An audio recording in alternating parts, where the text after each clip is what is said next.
Hi everyone, ಮಂಗಳೂರಿನ famous Mangaluru ಬಜ್ಜಿ ಅಥವಾ ಗೋಲಿ ಬಜೆ ಹೇಗೆ ಮಾಡೋದು ಅಂತ ತೋರಿಸ್ಕೊಡ್ತಾ ಇದ್ದೀನಿ. ಈ ಗೋಲಿ ಬಜೆ ಅಂತೂ ನಮ್ಮ ಕರ್ನಾಟಕದಲ್ಲಿ ಆಲ್ಮೋಸ್ಟ್ ಎಲ್ಲ ಟಿಫನ್ ಸೆಂಟರ್ಗಳಲ್ಲಿ ತುಂಬ ಕಾಮನ್ ಆಗಿ ಸಿಗೋವಂಥ ಟೀ ಟೈಮ್ ಸ್ನ್ಯಾಕ್ ಇದು.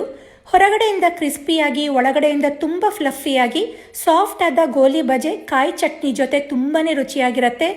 ಮನೆಯಲ್ಲೇ ತುಂಬಾ ಸಿಂಪಲ್ ಆಗಿ ಮನೆಯಲ್ಲೇ ಇರುವಂಥ ಪದಾರ್ಥಗಳನ್ನು ಬಳಸಿ ರುಚಿಯಾದ ಗೋಲಿ ಬಜೆನ ಮಾಡ್ಕೋಬೋದು. ಸರಿಯಾದ ಅಳತೆಯಲ್ಲಿ ಸರಿಯಾದ ವಿಧಾನದಲ್ಲಿ ಇಷ್ಟೇ ಪರ್ಫೆಕ್ಟ್ ಆದ ಗೋಲಿ ಬಜೆ ಮತ್ತು ಕಾಯಿ ಚಟ್ನಿನ ಈಸಿಯಾಗಿ ಹೇಗೆ ಮಾಡೋದು ಅಂತ ನೋಡೋಣ.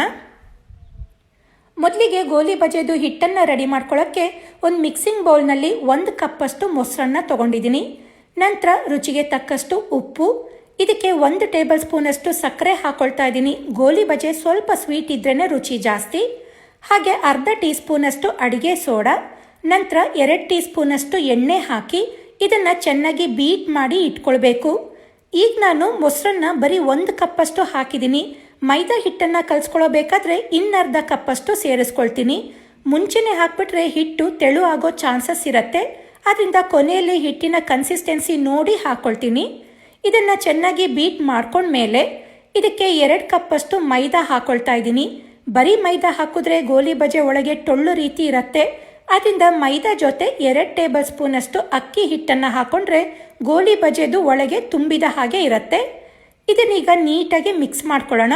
ನೋಡಿ, ಈ ಹಿಟ್ಟು ಗಟ್ಟಿ ಅಂತ ಅನ್ನಿಸ್ತಾ ಇದೆ. ಇದಕ್ಕೀಗ ಮತ್ತೆ ಇನ್ನರ್ಧ ಕಪ್ಪಷ್ಟು ಮೊಸರನ್ನ ಹಾಕ್ಕೊಳ್ತಾ ಇದ್ದೀನಿ. ಇದನ್ನೀಗ ಚೆನ್ನಾಗಿ ಮಿಕ್ಸ್ ಮಾಡಿ ಒಂದು 4ರಿಂದ 5 ನಿಮಿಷ ಕೈನಲ್ಲಿ ಚೆನ್ನಾಗಿ ಬೀಟ್ ಮಾಡ್ಕೊಳ್ಬೇಕು. ಈ ಹಿಟ್ಟನ್ನು ಎಷ್ಟು ಚೆನ್ನಾಗಿ ಬೀಟ್ ಮಾಡ್ಕೊಳ್ತೀವೋ ಈ ಗೋಲಿ ಬಜೆ ಅಷ್ಟೇ ಸಾಫ್ಟಾಗಿ ಫ್ಲಫಿಯಾಗಿ ಬರುತ್ತೆ. ಹಾಗೆ ಈ ಹಿಟ್ಟನ್ನು ಪೂರ್ತಿ ಮೊಸರಲ್ಲೇ ಕಲಿಸ್ಕೊಳ್ಳಿ, ನೀರು ಹಾಕಲಿಕ್ಕೆ ಹೋಗಬೇಡಿ. ನೋಡಿ, ಈ ಹಿಟ್ಟು ಈ ರೀತಿ ತುಂಬ ತೆಳುವಾಗೂ ಅಲ್ಲದೆ ತುಂಬ ಗಟ್ಟಿಯಾಗೂ ಇಲ್ಲದೆ ಇದ್ದರೆ ಎಣ್ಣೆಗೆ ಹಾಕಿ ಕರಿಲಿಕ್ಕೆ ಈಸಿ ಆಗುತ್ತೆ.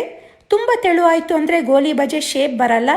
ಈಗ ಹಿಟ್ಟಿನ ಮೇಲೆ ಸ್ವಲ್ಪ ಎಣ್ಣೆ ಸವರಿ ಒಂದು 2ರಿಂದ 3 ಗಂಟೆ ಹಿಟ್ಟನ್ನು ನೆನೆಯಲಿಕ್ಕೆ ಬಿಡೋಣ. ಹಿಟ್ಟು ನೆಂದಷ್ಟು ಗೋಲಿ ಬಜೆ ಚೆನ್ನಾಗಿ ಬರುತ್ತೆ. ಅಷ್ಟರಲ್ಲಿ ಒಂದು ಸಿಂಪಲ್ ಆದ ಕಾಯಿ ಚಟ್ನಿ ಮಾಡ್ಕೊಳ್ಳೋಕ್ಕೆ ಒಂದು ಜಾರ್ನಲ್ಲಿ 1 ಕಪ್ಪಷ್ಟು ತುರಿದಿರೋ ಫ್ರೆಶ್ ಕಾಯಿ ಹಾಕಿದ್ದೀನಿ. ಹಾಗೆ 2 ಟೀ ಸ್ಪೂನಷ್ಟು ಹುರಿಗಡಲೆ, ಸ್ವಲ್ಪ ಹುಣಸೆ ಹಣ್ಣು, 4 ಎಸಳು ಬೆಳ್ಳುಳ್ಳಿ, 1/4 ಇಂಚು ಶುಂಠಿ, ಖಾರಕ್ಕೆ 2 ಹಸಿಮೆಣಸು, ಸ್ವಲ್ಪ ಕರಿಬೇವು, ನಂತರ ರುಚಿಗೆ ತಕ್ಕಷ್ಟು ಉಪ್ಪನ್ನು ಹಾಕಿ ರುಬ್ಬಕ್ಕೆ ಬೇಕಾದಷ್ಟು ನೀರನ್ನು ಹಾಕಿ ನೈಸಾಗಿ ಗ್ರೈಂಡ್ ಮಾಡ್ಕೊಳ್ಳಿ. ಚಟ್ನಿ ತುಂಬ ನೀರಾಗೂ ಇರಬಾರ್ದು, ತುಂಬ ಗಟ್ಟಿಯಾಗೂ ಇರಬಾರ್ದು. ಈ ಚಟ್ನಿನ ಒಂದು ಬೌಲ್ಗೆ ಹಾಕಿ ಸಾಸಿವೆ, ಇಂಗು, ಉದ್ದಿನಬೇಳೆ, ಕರಿಬೇವು ಹಾಕಿ ಒಗ್ಗರಣೆ ಮಾಡ್ಕೊಂಡಿದ್ದೆ, ಅದನ್ನು ಹಾಕಿ ಮಿಕ್ಸ್ ಮಾಡಿಕೊಂಡ್ರೆ ಗೋಲಿ ಬಜೆಗೆ ಒಳ್ಳೆ ಕಾಂಬಿನೇಷನ್ ಆದ ಕಾಯಿ ಚಟ್ನಿನೂ ರೆಡಿ ಆಯಿತು. ಈಗ ಒಂದು 3 ಗಂಟೆ ನಂತರ ಚೆನ್ನಾಗಿ ನೆಂದಿರೋ ಹಿಟ್ಟಿಗೆ 1 ಟೀ ಸ್ಪೂನ್ ಜೀರಿಗೆ, ಚಿಕ್ಕದಾಗಿ ಹೆಚ್ಚಿದ 2 ಹಸಿಮೆಣಸು, ಹಾಗೆ ಚಿಕ್ಕದಾಗಿ ಹೆಚ್ಚಿದ ಒಂದು ಅರ್ಧ ಇಂಚಷ್ಟು ಶುಂಠಿ, ನಂತರ ಚಿಕ್ಕದಾಗಿ ಹೆಚ್ಚಿದ ಕಾಯಿ ಚೂರು, ಇದು ಆಪ್ಷನಲ್, ಬೇಕು ಅಂದರೆ ಹಾಕೊಳ್ಳಿ, ಇಲ್ಲ ಅಂದರೆ ಬೇಡ. ನಂತರ ಚಿಕ್ಕದಾಗಿ ಹೆಚ್ಚಿದ ಕರಿಬೇವು ಮತ್ತು ಕೊತ್ತಂಬರಿ ಸೊಪ್ಪು ಹಾಕಿ ಚೆನ್ನಾಗಿ ಮಿಕ್ಸ್ ಮಾಡಿಕೊಂಡು ಮತ್ತೆ ಒಂದು 2 ನಿಮಿಷ ಹಿಟ್ಟನ್ನು ಚೆನ್ನಾಗಿ ಬೀಟ್ ಮಾಡ್ಕೊಳ್ಳಿ. ಈ ರೀತಿ ಹಿಟ್ಟನ್ನು ಚೆನ್ನಾಗಿ ಬೀಟ್ ಮಾಡ್ಕೊಂಡ್ಮೇಲೆ ನೀರು ಕೈ ಮಾಡಿಕೊಂಡು ಗೋಲಿ ಬಜೆ ಮಾಡ್ಕೊಳ್ಳೋಕ್ಕೆ ಎಷ್ಟು ಬೇಕೋ ಅಷ್ಟು ಹಿಟ್ಟನ್ನು ತಗೊಂಡು ಕಾದಿರೋ ಎಣ್ಣೆನ ಫುಲ್ಲು ಲೋ ಫ್ಲೇಮ್ ಮಾಡಿ ಒಂದೊಂದಾಗಿ ಹಾಕ್ಕೊಳ್ಳಿ. ಎಣ್ಣೆಗೆ ಬಿಡೋ ಥರ ಹಿಟ್ಟನ್ನು ಕಲಿಸ್ಕೊಳ್ಬೇಕು. ಅದರಿಂದ ಹಿಟ್ಟನ್ನು ಕಲಿಸ್ಕೊಳ್ಳೋ ಹದ ತುಂಬಾ ಇಂಪಾರ್ಟೆಂಟ್ ಆಗತ್ತೆ. ಅದಾಗೆ ಮೇಲ್ಗಡೆ ಬಂದಮೇಲೆ ಕಂಟಿನ್ಯೂಸ್ ಆಗಿ ತಿರುಗಿಸ್ತಾ ಕರಿಬೇಕು. ಇಲ್ಲಾಂದರೆ ಒಂದೇ ಸೈಡ್ ಕಲರ್ ಬರುತ್ತೆ, ಇನ್ನೊಂದು ಸೈಡ್ ಬೆಳ್ಳಕ್ಕೆ ಇರುತ್ತೆ. ಫ್ಲೇಮ್ನ ಕೊನೆ ತನಕನೂ ಲೋ ಫ್ಲೇಮ್ನಲ್ಲೇ ಇಟ್ಟು ಗೋಲಿ ಬಜೆ ಲೈಟ್ ಗೋಲ್ಡನ್ ಬ್ರೌನ್ ಆಗೋ ತನಕ ಕರೆದ್ರೆ ತುಂಬಾ ರುಚಿಯಾದಂಥ ಮಂಗಳೂರು ಸ್ಪೆಷಲ್ ಮಂಗಳೂರು ಬಜ್ಜಿ ಅಥವಾ ಗೋಲಿ ಬಜೆ ರೆಡಿ ಆಗತ್ತೆ. ಹಿಟ್ಟನ್ನು ನೆನೆಸ್ಕೊಳ್ಳೋದು ಒಂದು ಟೈಮ್ ಹಿಡಿಯತ್ತೆ ಅನ್ನೋದೊಂದು ಬಿಟ್ಟರೆ ಇನ್ಮಿಕ್ಕಿದ ಪ್ರಿಪ್ರೇಷನ್ ಎಲ್ಲ ಬೇಗ ಆಗೋಗುತ್ತೆ. ಬೇರೆ ಬೋಂಡಾ ಬಜ್ಜಿ ಥರನೇ ಈಸಿಯಾಗಿ ಮಾಡ್ಕೊಳ್ಬೋದು.